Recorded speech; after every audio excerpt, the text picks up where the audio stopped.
Assalamualaikum semua, anda sedang bersama saya Ainur dalam podcast BBNS Borak Bersama Nanok Studio. So untuk episod kali ini saya bawakan seorang pelakon dalam filem orang perang yang kalau tak ada dia tak jadi orang perang, dia jadi orang perang. Assalamualaikum Abang Fauzi Nawawi. Waalaikumsalam Terima warahmatullahi kasih taala Abang wabarakatuh. sudi datang untuk kali kedua. Ya, Untuk pengetahuan semua, sebenarnya kita pernah record dengan Abang kan, tapi ada masalah sikit yang berlaku, file kita korup.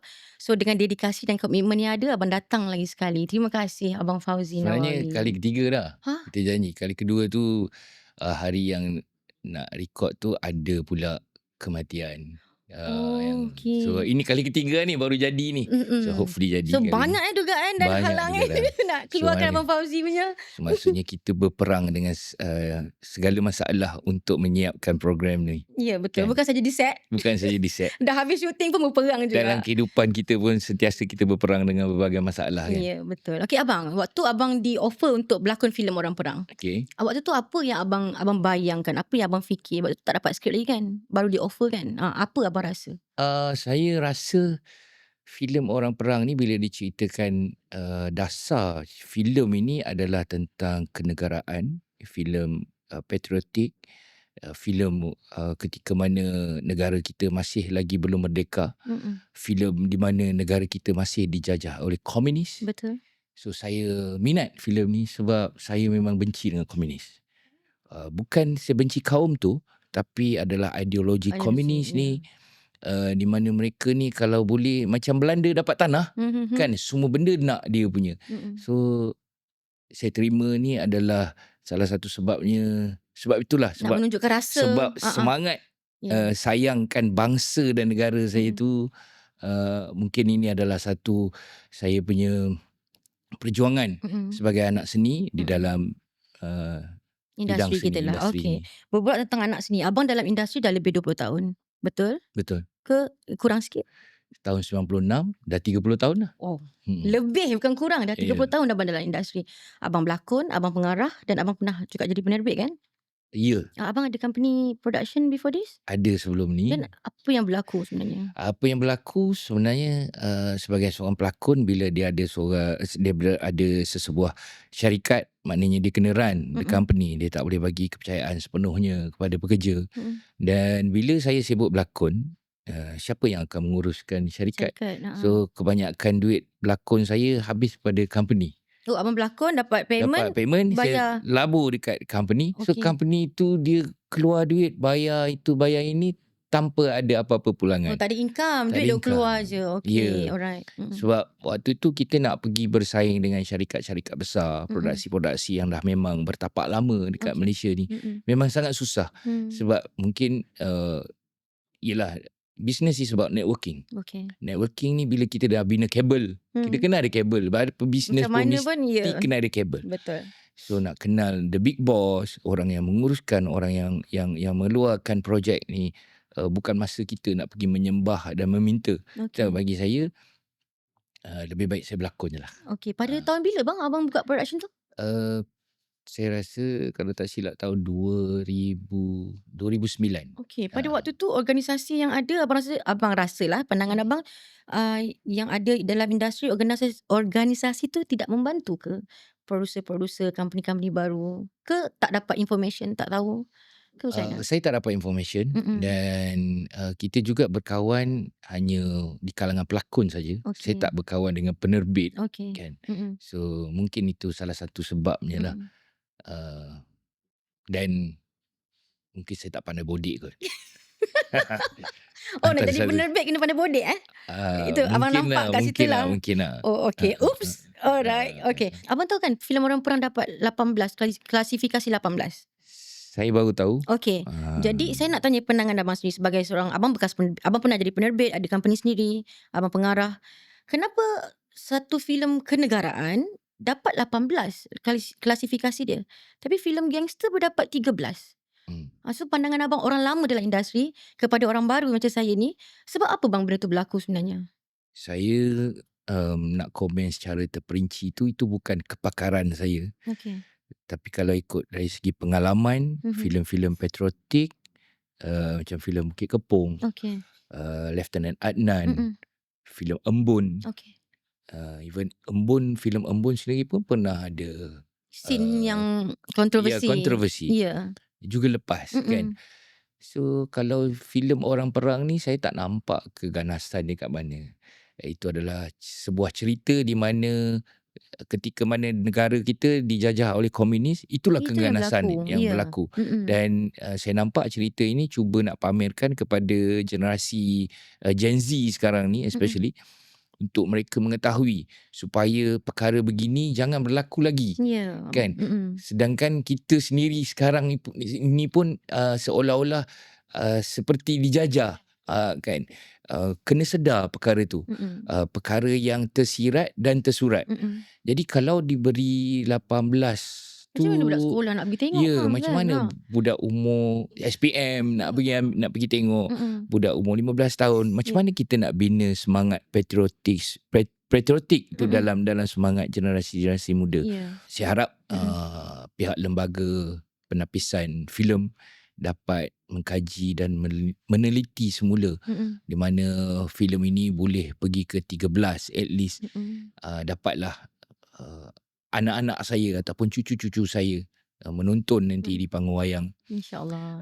supaya mereka ini dapat tahu bahawa betapa periknya tanah Melayu dulu untuk mendapatkan kemerdekaan. Dan Dan keamanan yang kita ada hari ni, ya, kan dulu betapa ya, payah susahnya. supaya diorang ni boleh menghargai dan bila menikmati kemerdekaan tu dia dapat rasa satu kebebasan. Ya. Kan dulunya macam atuk nenek moyang diorang tak pernah dapat rasa benda Ya, tu kan. betul. Kena tikam, kena rampas, ada yang kena bakar, kena pijak. Ya, bakar, semua kena ada, pijak, betul. rumah kena rompak. So Ya. benda-benda macam tu harap-harap yang akan datang tak akan berlaku lagi lah Ya, di Malaysia insyaAllah. kan. Tapi kalau dah dapat 18 kali klasifikasi ni bang, susahlah kita nak tayangkan filem kita untuk Gen Z kan, especially kan. Saya harap Mm-mm.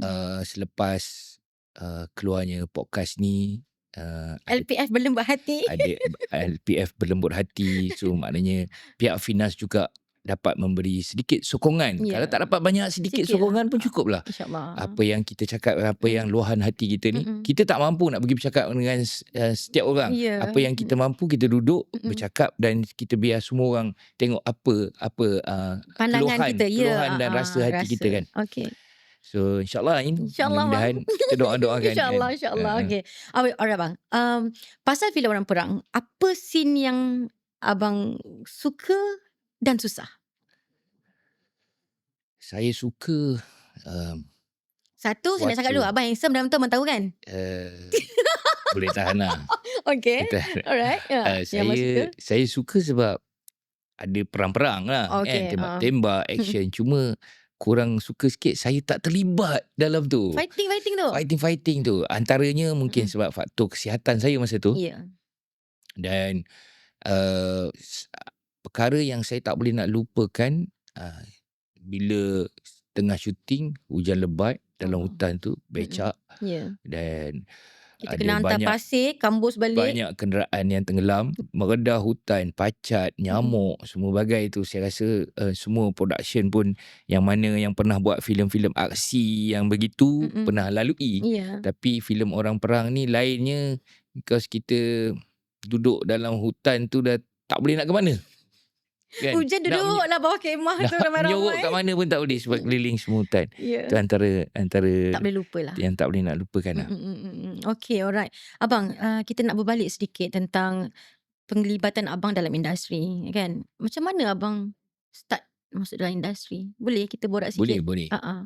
Saya mula masuk dalam industri tahun 1996.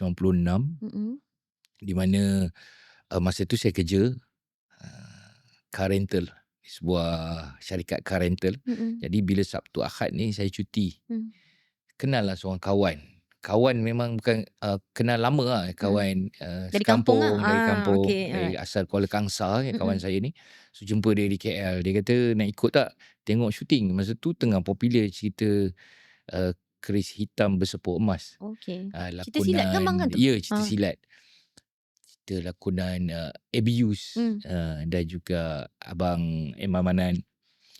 Tapi cerita dia ni drama bersiri pendekar, diterbitkan sebuah produksi yang popular ketika tu. Saya pergilah Sabtu Ahad saya pergi. Tak ada kerja apa saya pergi jadi extra. Dari Kuala Kebetulan. Kangsar ni? Itu bukan di KL. Oh, di Kawan saya tu saya kenal di Kuala Kuala Kangsar. Kangsar. Okey. Abang dah datang KL lah. Dah datang Okey. KL, dah dekat Alright. KL. So Sabtu Ahad follow dia pergi kat set tengok. So kebetulan nak pakai extra. Okey. Dia kata, Ji kau tukar baju Haji. Tukar baju. Tak apa. Ada lah gaji sikit dia kata kan. Okey. So saya pun tukar baju. Dia bagilah baju purba. Waktu tu baju hitam, seluar hitam, pakai tanjak, ikat. Masa dah pakai tanjak tu dah rasa macam wow, best gila. Kan? So masuk. Bila masuk, dia kata kau boleh silat tak? Boleh lah. Cakap, boleh. Okay. Tapi yang ni kau jadi punching bag Saya kata punching bag? Tak, kau kena pukul. Ni hero ni. Okay. Kau ramai semua kena pukul. Yelah. Okey lah. Kan? Kita pun okey. Mula first take, pukul tak rasa sangat. Okay. Tak jadi. Sebab hero ni dia macam berat sikit badan dia kan. So director kata, no, tak kena. Okay. Kali kedua, boom. Dia buat betul-betul. Dah rasa senak dah. Aduh. Macam ni lah dapat RM30-40 sehari kan. So, kali ketiga bila buat lagi banyak kali pula kena terlentang, kena jatuh. Tapi benda tu saya ambil sebagai pelajaran dan juga pengalaman baru untuk saya. Dan saya buat part time, pergi suka-suka kena sepak, kena tendang, semua dapat RM30-40 kan. So saya enjoy. Okay. Minggu depan Enjoy kena sepak kena tendang. enjoy. Saya enjoy masa tu. Okay. So minggu depan saya pergi lagi. Bila pergi kali kedua dah director dah mula tengok kan. Macam okey, budak ni dah okey. Okay, alright. So kali ketiga mula sembang semua. Saya tak ingat kali keberapa saya pergi. Saya ada duduk belakang monitor. Director tengah tengok monitor. Ada pelakon baru ni, dia tengah dialog. Dia sangkut banyak kali. Bukan 6-7 kali. Lebih 10-11 take. Saya kat belakang. Benda senang macam tu. Sebab saya tunggu scene kita orang lepas dia dialog, scene fight. Okay. Jadi kita orang menunggu lah daripada pukul 10 pagi datang sampai pukul 12, pukul 1 tak settle lagi dia punya kan. Okay. Director tengok saya ke belakang. Director panggil, Ji, kau boleh dialog? Dia cakap, boleh cuba abang. Tadi kau komplain orang ke? Macam kau bagus je. Tak bagus abang, tapi saya boleh cuba. Nah, kau ambil skrip ni. Okay. Baca. Saya pun baca dah. Ada 2 line lah. saja. 2 line, okay. Saya ingat dialog dia ketika tu, maafkan hamba, tuan hamba. Boleh hamba tahu ke manakah gerangan tuan hamba selepas ni? Okay. Itu je dialog dia. Okay. Tapi bila saya baca tu, saya dah mula macam, saya bawa skrip tu ke mana-mana. Saya perasan daripada jauh director tu tengah usah kan. Dia tengok 2 line je kot. 2 line je. Okay. Tapi nak jadikan cerita, bila saya masuk, bila kamera dah fokus kat depan muka, selalunya kita extra ni ramai-ramai, kamera tak fokus sangat. So kita ignore je. Okay. Tapi bila kamera duduk depan muka, okay, ready? Stand by. Masa tu dah rasa macam badan ni ada ais batu kat dalam. Dia jadi menggigil kan. Alhamdulillah 2 take lah. 2 take alhamdulillah jadilah. Okay, 2 take okay. Lepas tu dah habis dialog, dah kata, Macam? Okay. Menggigil tak? Tak ada bang. Okay bang. Start pada tu saya adalah job. Setiap kali pergi ada dialog. Ada dialog. Sampailah benda tu berlarutan.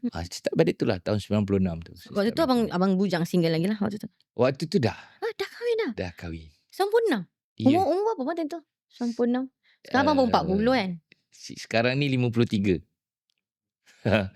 Masa tu 20 lebih lah. 23 lah. Awal juga abang kahwin? Saya kahwin umur 21. Okay. Memang aim nak kahwin awal pada waktu itu? Bercinta di kampung. Okay. Jadi di kampung ni tak boleh nak bawa merata-rata.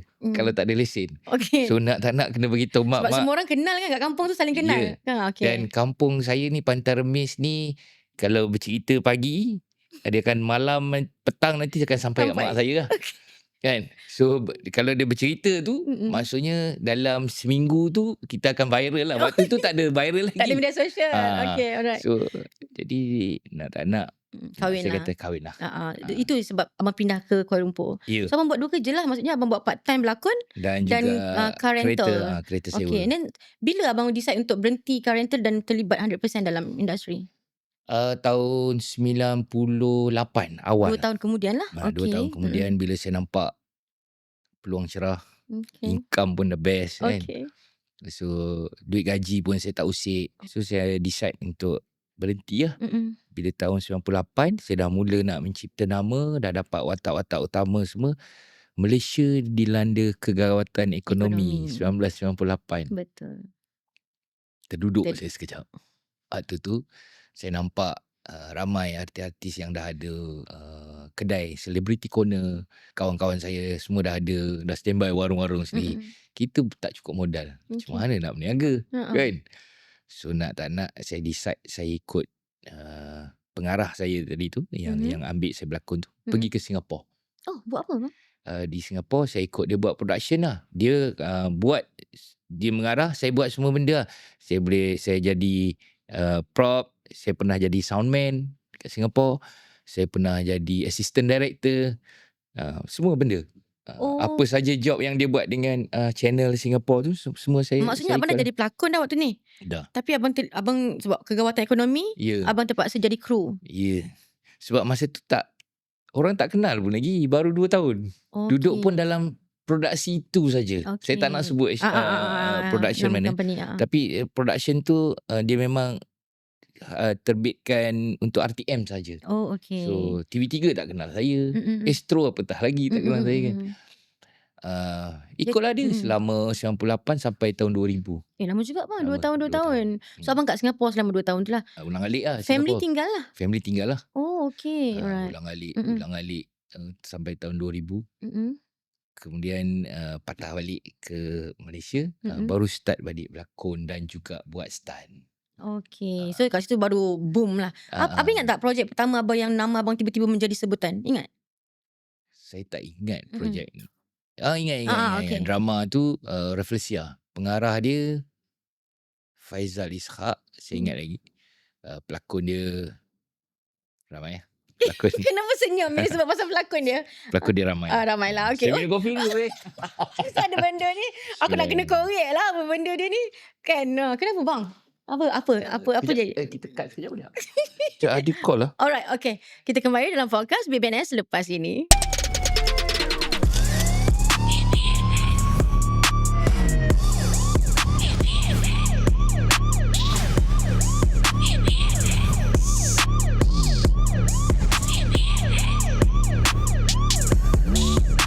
Hello, hai, kembali lagi dalam podcast BBNS bersama dengan abang yang tak nak jawab soalan tadi.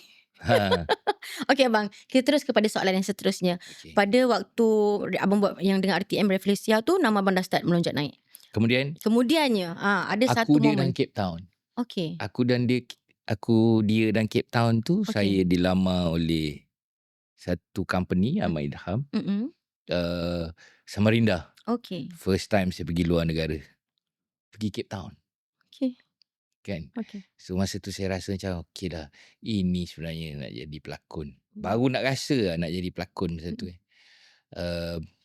Balik daripada Cape Town, ada beberapa drama lagi. Di situ dah mula mencipta nama sikit. Orang kenal. Abang kan. famous. Saya tengok abang macam uish. Waktu tu saya study lagi. Saya belajar lagi. Banyak cerita saya dengar waktu saya belajar dulu. Masa tu saya dah melalui fasa penceraian. Okey. Selepas Cape Town tu ke dalam proses lah macam tu? Dalam Cape Town tu. Saya dah lupa tahun dia bila kan. Lebih kurang lah dia punya time frame dia tu. Okey. Masa penceraian pertama tu ada 4 orang lah anak. Yang terpaksa disara setiap bulan ni. Okay. Yang buat kerja apa sajalah. Stunt saya buat, semua benda saya buat lah. Okey. Fasa kejatuhan. Abang hilang dalam industri sekejap lah, saya tak tahu lah. Memang hilang terus kan. Lepas tu saya dengar macam digam, something like macam digam. Apa yang berlaku sebenarnya bang? Saya tak digam. Company besar ni, production house. Kita shooting masa tu bual bicara dia macam recording lah. Ada 7 kamera dan 2 orang sahabat saya lagi. Datuk Fiz Fairuz dan juga Zul Zaimi ketika tu ada. Dan adalah seorang pengarah ni, dia bagi tahu saya, abang cerita je mana-mana cerita abang yang tak pernah cerita dekat mana-mana medium social media, cerita kat sini. So kita ada 7 kamera. Kalau ada apa-apa nanti kita Potong. potong. Sebab ini bukan live, dia kata. Saya pun cerita lah, borak macam ni minum kopi. Sebab lelaki semua. Okay. Seronok borak Seronok lelaki-lelaki. borak Okay. kan. Kira mulut saya ni tak ada insurans jugalah. Kan. Kita dah borak, dah memang tak ingat kamera tu ada. Dah habis recording semua, saya balik, saya jumpa dia. Saya cakap, bro, tadi saya ada lepas cakap ni. Boleh tak awak potong dulu, sensor dulu bro. Tak boleh tu, bahaya ni. Sebab ini melibatkan dia dan keluarga dia, maruah dia. Tak boleh macam tu. Okey, jangan risau Ji. Kita ada gatekeeper. Sebelum keluar nanti aku dah potong. Jangan risau lah. Saksi saya Datuk Fiz Fairul kat sebelah. Selepas tu keluar, tak ada apa. Waktu tayang tu tak ada apa. Tapi ada seorang hamba Allah ni, dia fan saya. Dia peminat saya. Dia pergi ambil klip-klip yang pendek-pendek ni, dia pergi masuk kat dalam TikTok dia. TikTok account. Media sosial lah. So bila dia dah potong pendek-pendek, dia keluar tak, yang itu je. Yang itu je. Orang tak tengok daripada awal panjang, dan tak tengok yang habis. Dia keluar yang itu je. Benda tu bila saya tengah syuting, waktu tu saya tengah syuting dengan Ira Rahman, saya ingat lagi, saya syuting di Port Dickson, tiba-tiba orang attack saya punya social media. Lepas tu wife saya pun kena, anak-anak saya pun semua kena, satu family saya. Netizen punya Saya kata, kuasa "Ni satu family dia kenapa bantai ni dia. kan?" Saya cakap ni kan. Okay. Oh, lepas tu saya call lah director yang ajak saya buat program tu tadi. Dia tak jawab call. And then saya kena panggil dengan MC-MC. Saya dan juga pengacara program tu. Dan juga ada beberapa kawan lagi. Seorang lagi kawan saya tak hadir. Saya hadir. Saya cakap betul. Saya memang terlepas cakap. Dan saya minta dia dipotong sebelum siarkan. Sebab itu hak dia. Bila dia dah record, dia bukannya live. Saya terlepas cakap sebab dia bagi tahu korang cerita je macam kat kedai kopi cerita. Kita cerita macam cerita kat rumah. Dia tak ingat lah kamera tu. Sebab kita percayakan dia sebagai kawan. Itulah pengajaran untuk saya. Janganlah bercakap walaupun kawan sendiri. So jagalah lidah tu baik-baik kan. Macam mana dalam podcast ni juga. Nampak tu dia punya hati-hati pergi tu. So sejak pada tu saya rasa macam kenapa tak ada orang backup lah. Even station sendiri tahu. Dan station pun tak ban saya. Tapi disebabkan selepas itu saya dipanggil untuk bertiga ni. Saya punya program saya, Datuk Fiz Fairul dengan Zul. Saya rasa dekat producer tu, saya rasa saya kena tarik diri. Dia kata, bagus abang. Kenapa? Semua orang kecam abang. Kau tahu tak? Aku tak salah. Bang, eloklah bang kau tarik diri dulu. Dia cakap macam tu dengan saya. Okay. Oh, sakitnya, hurtnya. Saya rasa macam okay, tak apa. And then bila saya pergi syuting pula satu production ni, saya jadi extra. Bukan extra lah, supporting lah. Dia kira macam satu hari kan, guest artist pergi syuting. Producer dia kawan saya juga. Lepas tu masa nak syuting tu, cameraman, director dia cakap, ada ke sini bang, ingatkan dah ke Sabah. Dia cakap macam tu. Sebab memang saya punya statement, dia cakap mungkin saya akan ke Sabah lepas ni. Saya memang buka kedai vape kan. Dia bergurau macam tu. Awak tahu apa saya buat? Saya balik terus. Tak syuting? Tak syuting. Dan saya punya scene ni melibatkan ramai orang. Melibatkan semua pelakon kat situ. Sebab saya tahu dia pengarah. Kenapa kau tak respect aku lah? Aku tak kenal kau tau. Lain lah kalau saya bercakap dengan Asyir Rejab ke. Macam kawan punya borak. Okay, kita faham. Kawan-kawan punya bergurau lain. Ni saya tak kenal dia. Like even saya tak pernah bekerja pun dengan dia. Tiba-tiba dia keluar statement macam tu. Saya tiba-tiba dia sebagai seorang pengarah. Kau patut layan pelakon yang nak datang bekerja dengan kau macam tu ke? Kalau tak hormat aku pun, aku lebih tua kot. Panggil abang. Macam bang. Kan? Sebagai manusia, dia salah tak buat salah. lah bang. So saya tinggalkan je. Bila start pada tu, saya dah tanam dalam diri saya kata tak apalah. Aku ni kena rest dululah sekejap. Kita cari bisnes lain kan. Saya pergilah buat bisnes. Memang saya pergi Sabah. Saya buka kedai vape di Sabah. Waktu tu vape ni belum lagi macam sekarang lah. Dibagi kelonggaran macam sekarang. Habis jahanam. Kan? Tak sampai setahun. Bisnes tu habis?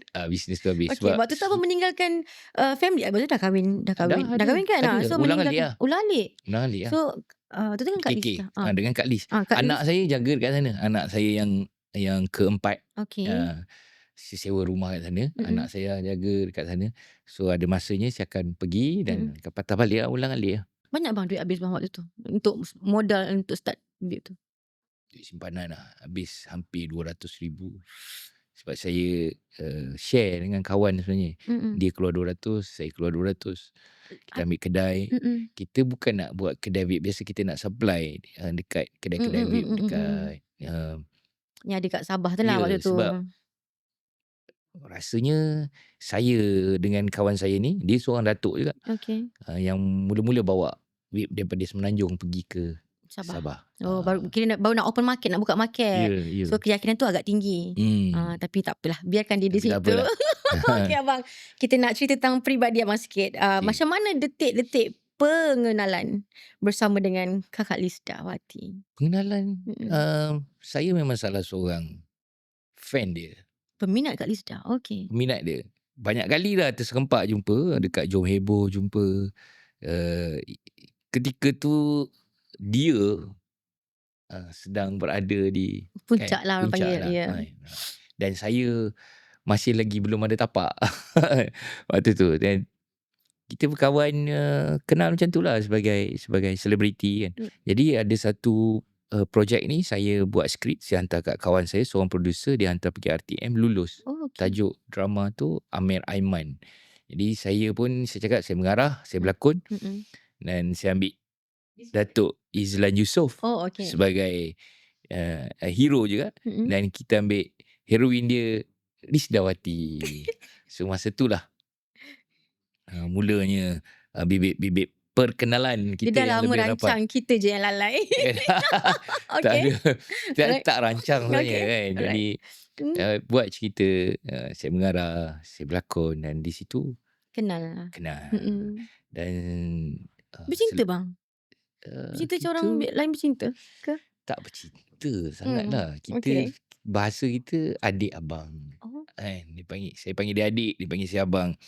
Ada sekali tu mak saya datang daripada kampung. Saya tak tahu nak bawa pergi mana. Kan. Saya ajak mak, jom pergi Genting lah. Mak saya pun, tak pernah ajak aku pergi Genting ni. Okay. Jom lah mak, ada orang teman ni. Okay. Okey lah mak, saya kata. Sampai nak pergi ke Genting, berhenti kat Genting Sempah. Kat bawah ni. Saya nak beli air makan apa semua sikit. So saya nampak Lisda, dia bawa satu beg pegang mak saya, ajak pergi surau. Okey. So dalam beg tu ada telekung. Tengokkan je. Okey, dia ni taklah macam artis yang aku kenal sebelum-sebelum ni. Okey. Kan satu pertanyaan pada saya kan. Faham. Adakah dia serius ni? Kan tak pernah orang pimpin mak aku bawa pergi solat ni. Terus masa tu hati saya rasa macam aku milikmu lah. So di situlah letaknya kesungguhan saya, di mana saya nak lebih mengenali dia, dan saya nak pergi ke arah yang lebih serius. Okey. Jadi bila sepanjang kenal dengan dia, saya pernah bawa dia pergi birthday party kawan saya dekat karaoke. Ni kat karaoke. Saya bawa Lisda. Saya suruh dia order air. Dia tak nak order. Kenapa? Tak tahu, dia kata tak saya minum air mineral je, dia kata. Order air mineral. Letak kat atas meja, dia tak minum. Dah habis semua tu, lepas 2 hari saya tanya dia, kenapa tak minum semua? Saya tak percaya sesiapa pun, dia kata. Wah. Saya rasa macam nak tampar muka sendiri. Aku pun kau tak percaya kan. So maksudnya di situ terletaknya prinsip dan jati diri dia yang kuat. Itu dah 2 poin saya kenapa saya serius nakkan Liz Dawati ni untuk jadi permaisuri saya lah. Kan, alhamdulillah sampai hari ni. Waktu berlaku kes abang tu, yang orang semua kecam abang ni, Dia senyap, dia relax. Orang interview dia kata itu biasa, ujian. Wow. Dan dia cuma nasihatkan saya, tak payah fikir sangat. Benda ni akan lalu. Dia akan berlalu macam air sungai. Sekarang ni air sungai tengah pasang. Nanti tunggu dia surut, habislah. Setenang itu dia ya? Ya. Sebab Hmm. saya fikir juga macam kita lalui satu fasa kesusahan. Dia takkan selama-lamanya kita susah. Macam kita terpijak duri. Dia takkan duri tu lama-lama kita nak biarkan kat dalam daging kita, mesti kita cabut. Keluar. Lepas tu tinggal luka. Lama-lama luka tu akan sembuh. Kita fikir waktu sembuh tu nanti. Jangan kita fikir waktu luka ni. Tapi tengah luka sakit. Sakit memang, kita manusia. Manusia kena ada rasa sakit tu. Kalau tak challenge lah. Okay. Tapi waktu yang saya down tu memang down betul lah. Sekarang ni pandai lah cakap kan. Sebab masa Kau dah tengah lepas ya bang ya? Okay. tengah down tu memang down betul. Nak jumpa orang pun tak nak kan. Bawa saya diri terus kan. sebab tu saya senyapkan dulu daripada melibatkan diri dalam industri seni ni. Pada waktu abang senyapkan diri dalam industri seni, abang buat bisnes vape yang kemudian tutup. Sebab saya nak tanya, adakah Kak Lisda sampai tu momen yang tiba-tiba dia rasa macam, dah lah I don't want you, I tak nak you lagi. Ada tak? Tak ada. Tak pernah bang? Tak pernah. Berapa tahun dah abang kahwin Kak Lisda? 2007. Oh, okay. 19 lah. 19 tahun. 19 tahun, lama dah. Okay, orang lama dah kahwin, yang dah lalu fasa berbagai-bagai, yang terkenal, yang ramai peminat. Kak Lisda ramai peminat, abang ramai peminat. Apa nasihat abang kepada Gen Z, kepada orang muda? Apa advice? Saya tak pandai nasihat sebab saya takut nasihat tu nanti akan datang menguji saya balik. Cuma saya pandai share apa yang saya buat. Dengan Kak Lisda, kita kalau ada satu masalah tu, kalau dah tahu itu masalah, jangan bercakap untuk mendatangkan masalah lagi. Contoh, kalau dia tengah bawa kereta saya tiba terlanggar. Okay. Pernah jadi lah ni. Memang marah. Okay. Kan? Kereta pula baru keluar, pergi detailing kan. Polis tiba-tiba, terlanggar. Nak marah, kan dia tengah sedih. Okay. Bukan dia sengaja. Kan? Bukan kereta saya pun, even kereta dia kalau dia pergi langgar buntut kereta orang pun, saya marah. Okay. Tapi bila saya fikir balik, tak guna kalau marah. Sebab apa, kalau dia tengah sedih, kita marah dia lagi. Bukan dia nak sengaja pergi langgar. Kan? Yelah. So, saya sebenarnya saya try untuk perbaiki diri bahawa kalau pasangan kita ada masalah, cuba untuk pamper dia. Kalau kita tak berusaha untuk melegakan hati dia pun, jangan kita menyusahkan hati dia lagi. Maksudnya, biar dia tenang dulu, lepas tu baru pergi tanya apa masalah dia. Kadang-kadang perempuan ni bila dia tengah ada masalah, asal ni, dia nanti dia lagi beringit semua kan. So biar dia lalui dulu, kejap, relax. Sebab Kak Lisda ni dia jenis tak suka cerita masalah. Oh, okay. Dia pernah sekali dia bawa motor keluar, motor Ducati lah. Ducati tu dia hadiahkan dekat saya. Tapi sekarang ni dah jadi hak milik dia. Dia pernah keluar senyap-senyap bawa motor. Bukan senyap, dia mungkin terlupa nak bagi tahu saya apa kan. Jatuh. Dia masa slide corner jatuh dan berdarah kat belakang. Saya tahu selepas 3 hari. Waktu kita dah duduk dalam bilik semua, saya terperasan cakap, ini macam baru ni, bila ni? Baru saya pergi check motor. Oh, motor pun ada sikit kesan. Macam kenapa tak cerita? Salah saya. Saya tak beritahu abang hari tu. Okay. Macam tu je bang. Dan kita kalau ada masalah, jangan bercakap ketika waktu marah. Takut keluar ayat-ayat. Takut keluar bahasa-bahasa mak ayah, bahasa-bahasa haiwan-haiwan yang tak sepatutnya berada dalam ayat kita tu. So, elakkan bercakap ketika waktu marah. Kalau tak boleh tengok muka dia masa tu, jangan tengok. Belah. Keluar. Keluar dulu. Kan? Wife saya pula, Kak Lisda ni dia suka bermesej. Dia akan WhatsApp. Satu perenggan. Waktu kita hati tengah marah, jangan baca dulu. Kan? Tengok, ini macam skrip episod ni. Kan? Ini drama bersiri ni. Kita apa, relax. Lepas tu duduk. Selalu saya salahkan diri saya sendiri. Dulu peringkat umur waktu 30-an, 40-an lain. Sebab tu lelaki ni ada yang lambat matang. So bila dah umur 50-an ni baru dapat tahu bahawa perempuan ni bila tengah sedih, jangan kita tekan-tekan dia. Dia tak suka menekan-nekan ni. Jangan. Lelaki ni kebanyakan ni dia nak puaskan hati, dia lebih suka menekan. Kau ni semua kan. Cakap lah Cakap sekarang. lah. Jangan Okay. menekan-nekan. Alright. So, lelaki kena elakkan tu. Even perempuan pun sama.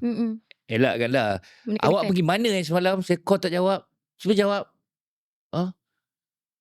Keluar dengan perempuan lain Jangan ada perkataan tu. Kenapa bang? Sebab once dah cakap, akan berlaku betul-betul. Cakap tu doa. Ya. Dan lagi satu lelaki ni, bila aku pergi jumpa kawan aku cakap dengan perempuan lain.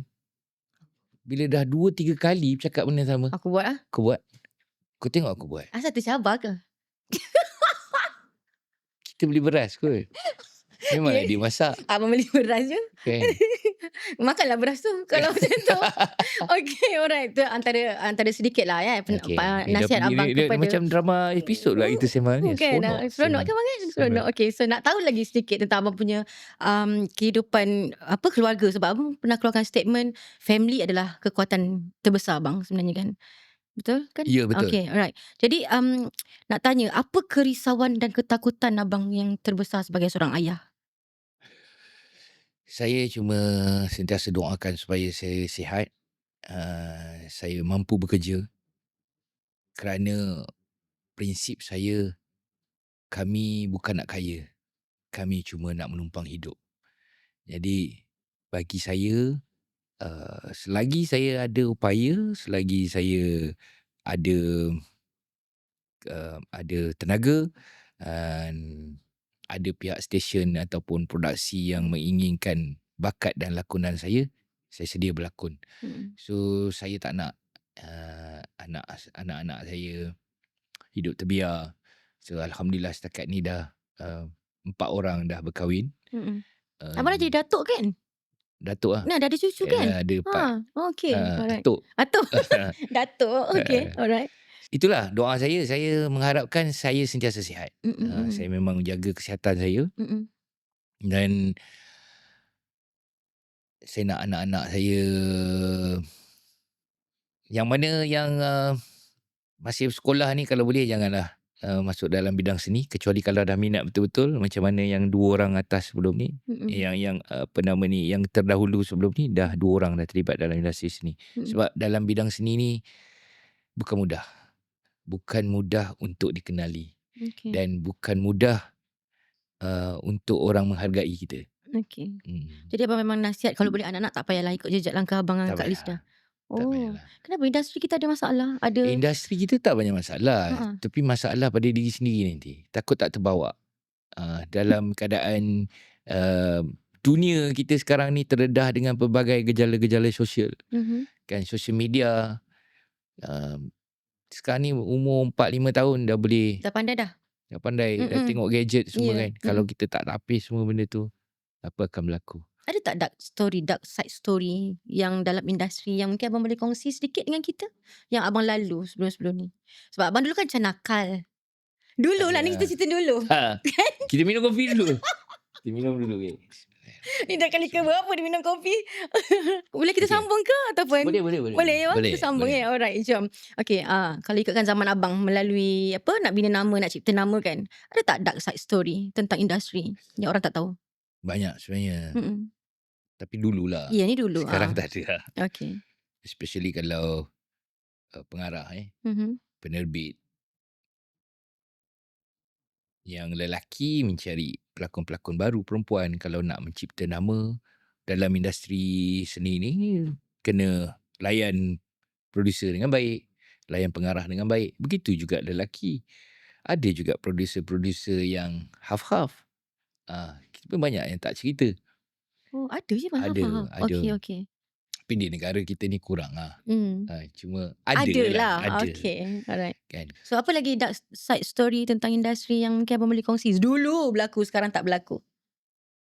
Tak ingat lah. Saya nak minum kopi juga. Ya, kita kopi. Kan? Dark side of the story susah sikit kan. Kita nak cerita tentang dark side ni. Bagi saya, biarlah rahsia. Biarlah kita nak buka benda tu balik macam satu, tak ada satu keperluan lah kita nak buka kan. Kita tengok yang indah-indah aje. Baik, saya nak minum kopi. Kita kembali selepas ini. Okay, kita break dulu.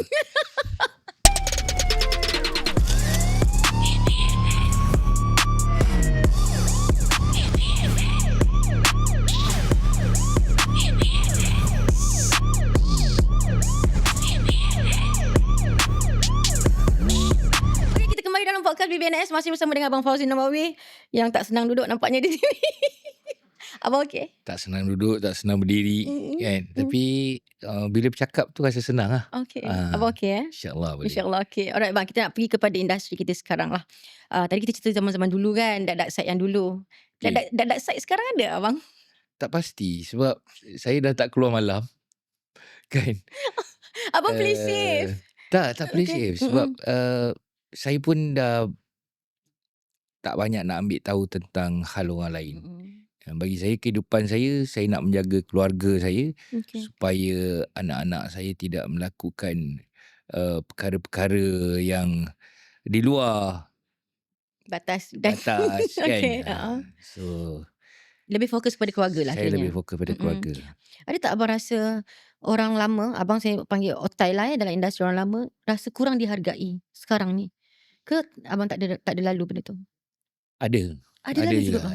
Ada juga. Maksudnya production tak layan abang tak sama, apa macam mana maksudnya? Tak sama rata? Bukan tak sama rata, dari segi harga lah. Makin Harga rendah? kita dah ada satu level. Maksudnya harga tu memang daripada tahun 2020, 2021, 22. Itulah harganya? Itulah harganya. Okay. Tapi dia offer kita harga tu harga 2018 kan. Harga 1,000 ke bawah sehari. So saya rasa macam tak apalah. Kalau dekat overseas lagi berusia lagi mahal kan? Dia Mahal macam ke kereta dia? antik lah. Kan? Tapi dekat Malaysia terbalik kan benda tu? Tak juga, sesetengah je lah. Sesetengah Ini production. disebabkan apa abang rasa? Faktor ini disebabkan?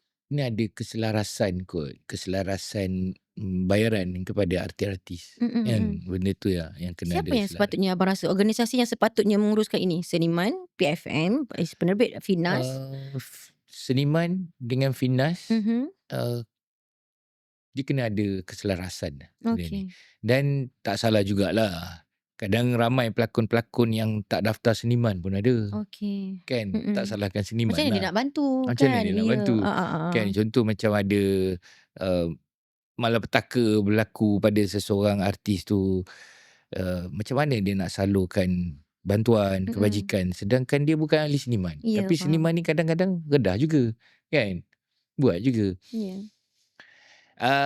Bagi saya lah. Kita kena upgradekan lagi lah benda ni. Sistem yang kita ada sekarang. Sistem yang kita kena. Yang tambah baik lagi lah. Mungkin sistem yang dipakai tu dah 10-20 tahun dulu pakai benda yang sama sampai sekarang. Betul, kan? Mungkin. Ya. Macam kita tengok sekarang produksi. Setiap tahun bertambah. Betul. Produksi. Job tak ada pun bertambah. Dan di RTM hanya berapa kerat sahaja yang dapat job. So macam mana syarikat-syarikat lain nak survive kalau tak dibagi peluang? Yeah. Dia minta profil syarikat tu. Baru. Apa yang dia dah pernah buat. Sedangkan syarikat ni baru 3-4 bulan form. Tapi dia ada kemampuan. Dalam tenaga-tenaga kerja produksi dia orang-orang yang berpengalaman. Cuma kalau tak dibagi peluang, macam mana dia nak ada profil? Macam mana dia nak prove diri company dia? Macam betul? mana nak ada pengalaman kan? Macam mana nak buat Bai? Pening juga. Abang dulu kan penerbit juga kan. Jadi kalau andailah kata abang diberi ruang dan peluang, apa cadangan abang untuk kita menambah baik benda ni? Selain daripada pitching, saya rasa production ni perlu buat sedikit review tentang produk yang bakal dihasilkan tu di dalam bentuk visual ataupun bentuk AI. Sekarang kita dah ada AI kan. Okay. So buatlah dalam 2 atau 3 minit program tu. Contoh kalau dia nak buat satu super tele, tunjukkan trailer awak atau teaser awak 3 minit dalam bentuk AI. Okay. Itu berlaku sekarang abang? Ya. Mesti dah lama tak submit RTM ni. Saya rasa RTM. Saya rasa syarat RTM sekarang memang dia minta begitulah RTM lah yang so far. Tapi susah nak dapat RTM. Tolong Okay, alright, okay. So abang ada plan untuk kembali menjadi seorang penerbit? Tak ada? Tak ada. Pengarah masih ada rasa? Pengarah pun saya kalau boleh saya nak mengarahkan skrip saya sendirilah. Ada plan untuk buat filem something? Ada, tapi masih saya simpan lagi. Okay, belum waktunya lah. Belum lagi. Okay abang, nak tanya, pernah tak dalam abang berada dalam industri, jatuh bangun tergolek ni, abang rasa give up? Okay, rasa macam dah tinggal habis. Waktu kita orang berdua, saya dan isteri, memang punca pendapatan dia memang dari lakonan. Bila dua-dua tak ada job, pernah surat bank datang nak tarik kereta Allah. wife saya. Mm-mm. Kita dah pernah lalui benda tu. Hmm. Sampai dapur tak berasap tu tak pernah lah. Okay. Tapi hampir-hampir nak tak berasap tu pernah berlaku. Dan waktu tu saya dah betul-betul letak azam dalam diri supaya perkara macam ni takkan berlaku. Saya mula cari satu mata pencarian lain. Okay. Apa pun saya buat. Saya buat live TikTok. Saya buat affiliate. Saya buat review. Saya buat kerja-kerja luar juga dengan kawan-kawan saya. Membekal dan menghantar barang-barang. Kontraktor. Wow, okay. So, itulah kerja-kerja macam tu lah. Untuk menambahkan Untuk menambah pendapatan. Abang buat review, abang buat live tu jual produk abang lah? Jual produk saya dan juga jual produk orang lah. Oh, jual produk orang juga? Kawan-kawan saya sendirilah. Produk Okay. kawan So far saya. okay ke bang? Kalau So far lah. far pendapatan bagi saya kalau rajin, okey. Rajin tu maksudnya berapa jam kena live? Saya pernah live setiap hari selepas waktu subuh tu dalam pukul 7 sampai pukul 8.30. 1 jam setengah. Sejam setengah. Paling lewat. So affiliate saya paling tinggi saya pernah dapat 7,000 sehari. Dan rekod saya pernah beat dalam masa setengah jam akhir saya boleh buat 12,000 affiliate. Sehari ni setengah Saya jam cerita tu. ni habis ni LHDN cari saya ni. Aduh silap lah. Boleh lah, boleh ada lah. Tapi bukannya hari-hari kan? Kan hari-hari. Tak hari-hari lah. Kita ada date-date dia yang tertentu lah. Sebab kita tahu bila time orang gaji kan. Okay. So sekarang ni abang expand lah selain daripada berlakon. So abang buat benda-benda ni semua lah. So boleh membantu juga abang sebenarnya benda ni. Sangat membantu. Ya, okay. Even saya lebih rasa ini lagi banyak daripada berlakon. Tapi minat dan cinta terhadap. Tapi kan, kepuasan tu, minat saya memang bidang lakonan ni memang tak boleh lari lah. Pergi mana pun tetap nak juga berlakon. Okay abang, sedikit abang punya harapan terhadap filem orang perang, terhadap industri kita. Okay, sedikit abang. Tak sedikit lah. Untuk filem orang perang ni saya tahu macam mana pahit jerihnya nak menyiapkan sebuah filem di mana syarikat produksi yang dianggap kecil ni, di mana Nanot Studio bersama dengan Triline Media bergabung nak menyiapkan naskah yang bagi saya lain daripada yang lain. Filem yang sepatutnya kita pamerkan dan kita bagi tahu pada generasi muda bahawa inilah filem Malaysia. Sebab dalam cerita tu ada Melayu, ada Cina, ada India, ada orang putih. Ada orang asli. Kan? Ada orang asli. Ya. Dan cerita orang asli ni, orang asal ni jarang ditayangkan di panggung. Kalau ikutkan sejarah rasanya tak ada. Ya. Tak ada. Dan kalau filem orang perang ni ditayangkan di bawah klasifikasi 13, saya sangat-sangat bersyukur kerana dapatlah kita tonjolkan bahawa kehebatan pasukan polis hutan ketika itu, yang di mana askar pun belum pernah masuk, polis hutan masuk dulu untuk mencari komunis, dan cara dia orang nak pujuk orang asli ni, di mana orang asli ni dah biasa dibagi kemewahan oleh komunis. Dah diugut, dah dibunuh oleh pihak komunis untuk pujuk dia orang ni supaya berpihak kepada pasukan polis hutan, melawan komunis balik.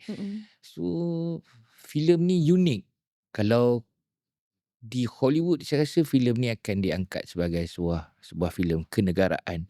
Tapi malangnya kita di Malaysia masih lagi ada yang skeptikal sikit lah bang. Ada yang masih lagi mengenepikan kebolehan segelintir masyarakat seni macam kita ni. So harapan saya sangat-sangat pihak Finas, lapisan filem, bagilah peluang dan telitilah sebaik-baiknya supaya filem ini juga diberi peluang sebagaimana filem-filem patriotik yang lain. Wow. Saya tak paksa tau abang cakap macam ni. Saya tak Hmm. payah abang untuk pujuk Ya, Terima sebab saya kasih. terlibat dalam filem tu. Saya tahu macam mana kan. Ya. Macam mana nak menyiapkan kostum, Ya. set dia dan Sebab dia filem epik. So kita kena pergi ke tahun itu kan. Nak menyiapkan bukan senang lah. dan tak ramai orang-orang seni kita yang menghargai orang asal. Ya. So kita sebut orang asli kan, orang asal. Perak, Senoi, Perak ni, Senoi ni adalah bangsa, Perak ni adalah dalam bahasa Senoi itu perang. So sebelum abang berlakon dengan Senoi Perak, abang sebenarnya ada buat research ke tentang Senoi Perak? Saya Pernah terlibat? bila tengok tu saya ada research lah. Setiap apa cerita sekalipun saya nak buat, saya kena ada research saya sendiri lah. Okey. Supaya apa yang saya bawa, kalau diletak orang lain, orang tu bawa dia jadi lain. Okay, alright. Okay, nah, abang ada apa-apa yang terbuku tak tentang netizen kata abang ke ataupun tentang industri ni yang terbuku yang orang tak tahu? Ada tak? Tak ada. Tak ada. Waktu saya dikecam hampir seluruh Malaysia. Kecam saya sebenarnya yang kecam saya orang Semenanjung je, orang Sabah, Sarawak semua tak kecam pun. Okay. Kan? Saya anggap itu pelajaran bagi saya. Kalau tak ada kecaman hari tu, tak ada saya hari ni yang dah berubah. Alhamdulillah, saya sentiasa memperingatkan diri saya sendiri untuk perbaiki diri setiap hari. Maksudnya kontroversi tu mengubah abang jadi lebih baik lah sebenarnya. Ya, kontroversi tu mengubah. Takdir tu cantik dah sebenarnya. Kalau tak jadi tu, tak ada hari ni. Mungkin tak ada. Mungkin bukan sekarang. Macam ni sekarang kan. Mungkin lebih lupa diri ke mana tu? Kan? Cukup lah bang. Cukup lah lupa diri tu. Boleh tak saya tanya satu soalan sikit? Boleh. Okay, waktu saya dekat IITM, kan, kita orang kan belajar filem. So kita selalulah terlibat dengan artis-artis punya gang. Okay, so saya selalu dengar abang player. Kau jangan sampai jumpa dengan Fauzi Nawawi dengan seorang lagi dia sebut tau. Kau jangan. Ini semua buaya. Okay. Apa komen abang? Komen saya, lama saya simpan ni. Ketika tu memang saya kerap ke UiTM. UiTM Shah Alam lah. Even Section 2 dan juga Puncak Perdana. Puncak Perdana. Ya, saya. Kami bujang. Masa tu kami bujang. Dan duda lah. Saya senang cerita duda lah. Sebenarnya nak mencari pengganti tu, nak mencari gadis yang baik ni di gedung-gedung ilmu. Di perpustakaan ataupun pusat-pusat pengajian tinggi. Nak mencari kan pasangan. Tapi bila setiap kali cari pasangan tu, dia berakhir dengan hiburan je. Hiburan semata-mata. Berkenalan, pergi makan, tengok wayang atau keluar mana. Habis macam tu je. Tak ada yang serius. So tak salah lah bagi saya. Kita nak kenal ramai orang kat situ kan. So saya memang dengan kawan saya memang kita mencari pasangan. Dia bukan pusat hiburan. Kita cari pasangan di gedung-gedung ilmu. Kan? Nak cari orang rumah yang baik, kena cari kat tempat-tempat macam tu lah. So Gen Z boleh ambil lah input ni Cari dekat pusat pengajian tinggi, perpustakaan. Yang paling baik pergi kat masjid. Subuh especially bang. Yes. Tapi jarang jumpa lah. Ada jumpa, tapi semua yang dah isteri orang, makcik, nenek orang, semua dia jumpa. Yang muda-muda ni jarang perempuan pergi subuh. So itu maksudnya betul, tapi itu pada waktu itu. Okay, alright. Terlerai dah. Sebenarnya yang terbuku bukan saya. Saya yang terbuku. Okay, faham. Berpuluh tahun saya dah simpan benda tu tau. Okay, alright. Terima kasih abang. Sama-sama. Okay, kejap. Abang pernah melalui fasa yang satu Malaysia kecam abang, family kena kecam. So apa nasihat advice abang terhadap mereka yang dah lakukan kesilapan, pernah tersasar? Saya pernah menyalahkan diri saya sendiri sampai berada dalam keadaan murung, orang kata down kan. Tapi akhirnya benda tu memudaratkan diri sendiri dan juga keluarga, orang sekeliling. Kalau saya fikir waktu itu memudaratkan diri saya saja, tak apa. Ini nanti anak-anak tak makan, dapur tak berasap kan. So sebelum kita bertindak melakukan sesuatu perkara, fikir habis-habis dulu. Tapi kalau kita dah melakukan kesilapan, jangan fikir silap kita itu selama-lamanya kita akan buat. Tidak. Silap kita itu sebenarnya dia akan mengajar kita untuk berubah pada besok hari. Jangan anggap kesilapan kita hari ni, orang kecam kita, kesusahan kita ni, dia akan kekal. Tak. Kalau nak hilangkan kecaman-kecaman ni, letak handphone kat tepi, ignorekan semua social media, fokus dekat satu benda. Apa yang kita perlu fokus, pertama sekali kat family kita, orang yang kita sayang. Kalau belum kahwin, kita ada mak kita, ada ayah kita. Cari orang yang kita sayang, orang yang boleh percaya kita. Buat sesuatu aktiviti yang sihat. Lupakan social media ni. Jangan tengok Facebook ke, Instagram ke. Tak payah ambil tahu. So, fokus dekat diri kita je. Oh, So, okey. kita akan rasa lega. Bila kita cari orang yang kita sayang, kita fokus dengan keluarga kita yang terdekat, orang yang sayang kita, dia akan mengingatkan kita pada Tuhan. Itu orang yang sayang kita. So, fokuslah. Kan? Fokus pada Tuhan. So, kita akan dapat, setiap hari kita akan dapat kebaikan tu. Ya. Lama kelamaan dia akan jadi lebih baik, insyaAllah. Dia jaga mental Wang, bang jaga mental. Ya. Itu mental health lah. Kan? Macam abang sekarang, buktinya wujud. Alhamdulillah. Alhamdulillah. Itulah yang menjadikan kita manusia hari ni kan bang. Alhamdulillah. Okey bang, sedikit kata-kata akhir sebelum kita tutup podcast BBNS. Okey, jom. Kata-kata bang. Kata-kata saya untuk semua penonton-penonton ataupun pengkarya-pengkarya seni dalam Malaysia ni, jangan berhenti berkarya, kerana karya kita ini adalah antara perjuangan kita dalam bidang seni, di mana dalam karya kita juga ada dakwah yang tersembunyi. Walaupun macam saya berlakon jahat, jangan dia ambil jahat tu, ambil iktibarnya. Jadi untuk semua produksi macam Nanok Studio sendiri, bagi saya cabaran untuk bersaing dengan syarikat-syarikat gegasi ni memang tetap akan ada sampai bila-bila. Cuma jangan kecilkan semangat kita, kerana setiap kali benda yang besar tu datang daripada yang kecil. Okay, terima kasih abang. Terima kasih banyak-banyak. So Ya. diluangkan masa. InsyaAllah. Harap-harap kali ni menjadilah ya bang ya. InsyaAllah boleh. So pada korang yang dah tengok ni, jangan lupa support filem Orang Perang. Apa saja filem keluaran Nanok Studio, please support. InsyaAllah. Supportlah industri kita. Bukan anak saja. Semua. Ya, semua. Ya, semua. Alright. Semua. Terima kasih abang Fauzi. Kita jumpa lagi insyaAllah. Okay, bye. Assalamualaikum semua.